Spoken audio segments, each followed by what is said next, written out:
Good afternoon, everyone. This is Ruth Backlund from Energy Works Myofascial Release. Paying attention to the storm this morning, and I'm glad we didn't get hit so far. Expecting a lot of sleet and snow, and that seems to have stayed south. So I'm sorry for all those who are having to deal with this nasty weather system, but I'm thankful that right now we don't have to deal with it here in Duluth. So anyway, I wanted to talk to you today about, one of the things that we do in the Myofascial Release seminars, and sometimes I do in my study groups as well, is that we pull out a card from a deck that somebody was kind enough to, and actually I'll have to pull this up here. I'm not seeing it right now. By Carla Quillo, had done made a deck of cards with some statements or wonderful quotes that John Barnes uses in his seminars and when he's treating patients too, healing seminars and things like that. So just real good nuggets of wisdom and insightful things for people to think about when they get stuck in their own treatment, what kind of things are getting in their own way. And I thought I would, this afternoon I would pull a card once I was done with all my patients and, see what that meant for me, thinking about all the people that are out there maybe on Facebook and, whatever they're dealing with today or in their lives with the past few weeks. So anyway, the card I pulled says, strive for excellence, not perfection. Okay. So I know people probably hear that a lot, and it's actually a very beautiful card. I'm going to pop that up here. It probably looks backwards, but looks like it might be an Ostromeria flower. I could be wrong, but that's probably what it looks like to me.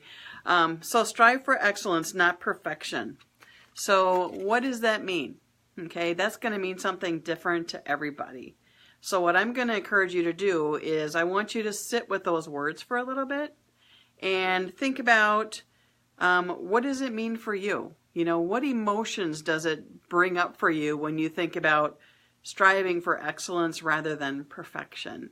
Okay, I know when people want everything to be absolutely perfect, imagine what that person looks like, or if you've been in that position, what does that feel like to you? What does that feel like in your body?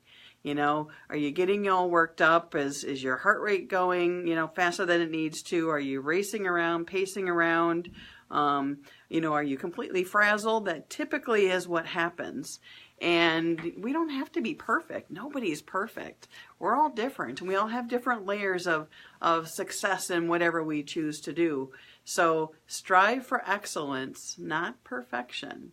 So what I'm going to encourage you to do, it means something to me, but it might mean something completely different to you, depending on where you're at right now. If you're brave enough, jot your comments down below. What does that mean to you? What kind of feelings does it draw for you or bring up for you? I know myself, I can be a perfectionist. I will do things my own way and not ask for help, and it's because I want to do it a certain way and I don't necessarily want somebody else to do it for me. So I'm okay in some situations to say, you know what, I got this, that's great. I'm on my own. It's going to take me a lot more time to do it, but that's okay. That's what I want. That's what I felt like I needed. And in some situations, not everything has to be perfect. It's okay for somebody else to do something for you, or let somebody else take control of something that you've always held close to your chest, that kind of thing. And really kind of let go and let yourself just kind of relax and sit back and enjoy life a little bit more versus being wrapped around a pole, or, being so frazzled you can't sleep at night because you have all these things that you got to do because you want things to be absolutely perfect. Next to nothing has to be perfect. You can be 90% there or 80% there, and that's good enough for most things. So, think about where you're driving yourself crazy in your life, where you're trying to strive for perfection. You'll never ever get there. I hate to tell you that. Perfection doesn't really exist. There's always something you can improve. So, give yourself a break, stop being so hard on yourself, and strive for excellence in what you're doing, but don't strive for perfection. So anyway, again, if you're brave, jot your comments down below. I'd love to hear what you might be thinking when that brings some thoughts for you, and we'll go from there. So anyway, I hope you have a good day. I'm going to sign off and get some more work done this afternoon. See ya.